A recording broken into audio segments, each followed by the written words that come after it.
This passport is fake, but at JFK International Airport, the scanner just turned green. The border agent stamps it, waves the man through. Why?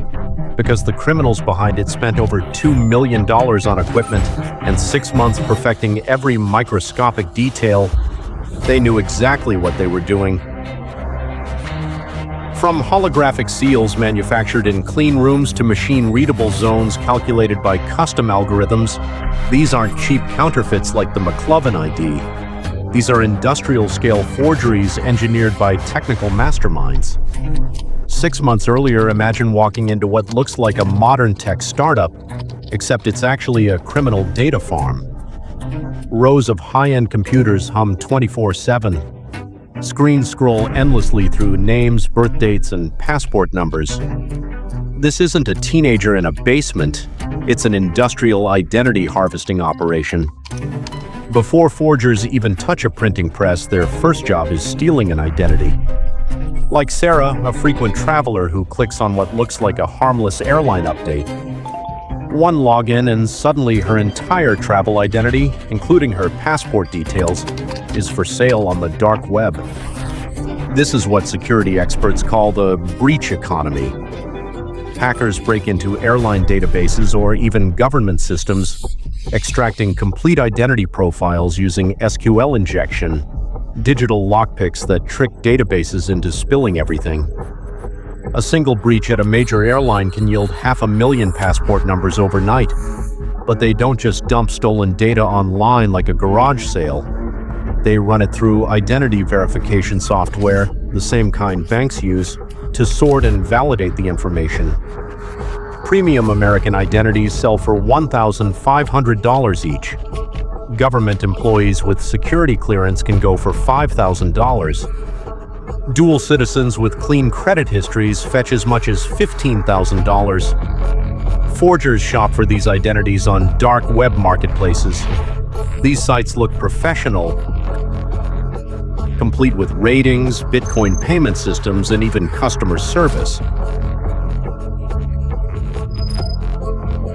Criminals use reverse facial recognition software to match stolen photos to their clients' real appearances, ensuring the forged passport won't raise suspicion. The only danger? Law enforcement honeypots, fake markets run by the FBI or Interpol. That's why criminals rely on paranoid software tools to sniff out undercover stings. But stolen data is just ones and zeros. To fool a machine, it has to be transformed into a legitimate-looking passport.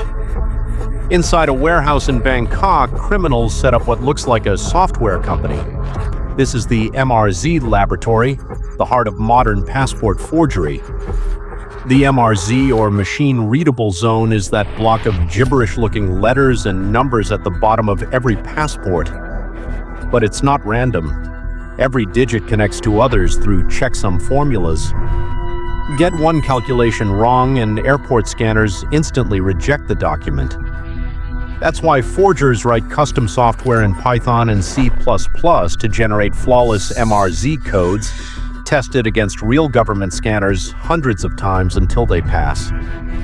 Next comes biometrics. Modern passports carry RFID chips storing facial symmetry, iris size, and even earlobe shape. Forgers use biometric conversion software to morph client photos until they fall within the believability envelope for the target country.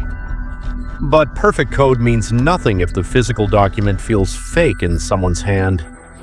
That's why elite forgery labs look like miniature government printing presses filled with millions of dollars in specialized machinery. The paper is cotton-based, embedded with microscopic UV fibers. Backgrounds use intricate guilloche patterns etched into plates through intaglio printing, creating raised textures you can feel. Optically variable inks shift color under different lights. Microprinting hides entire lines of text invisible to the naked eye. Holograms are made in dust-free clean rooms using laser interferometry. Even the glue for laminates is tested. Too weak and it peels, too strong and it ruins the fibers. Finally, the RFID chip is embedded and programmed. Real chips carry encrypted digital signatures from governments, but criminals exploit loopholes, sometimes by stealing blank chips in transit, sometimes by cloning real ones. The most advanced labs even acquire encryption keys, letting them program functional counterfeit chips. Everyone is tested against real airport scanners, but a fresh passport looks suspicious, so the final step is document aging. UV ovens simulate months of sunlight. Human skin oils are dabbed onto corners. Fake custom stamps are crimped in. The forged passports are packed inside decoy containers, books, makeup kits, even hollowed-out French presses. And yet, no matter how perfect the forgery, border inspection remains a layered defense.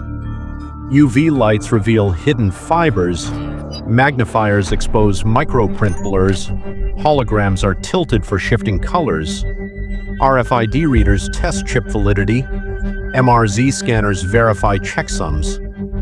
Still, even the most sophisticated operations usually collapse not because of technology, but because of human error. A careless insider, a failed scan at a critical border, a courier caught with a hidden package. Raids reveal entire networks, warehouses filled with industrial printing machines, stacks of forged documents, and databases of hundreds of thousands of stolen identities. And that brings us back to JFK. The man in the business suit waits as the border agent swipes his passport again. For a moment, the scanner flickers red, then green. The agent stamps the page and waves him through. This is the hidden war between security experts and forgers, a cat-and-mouse game worth billions. Every new security feature sparks a new method of forgery. Every breakthrough countermeasure is temporary. Because in a world where 40,000 fake passports are seized annually at US borders alone, there's no such thing as perfect security. There's only good enough to pass, for now.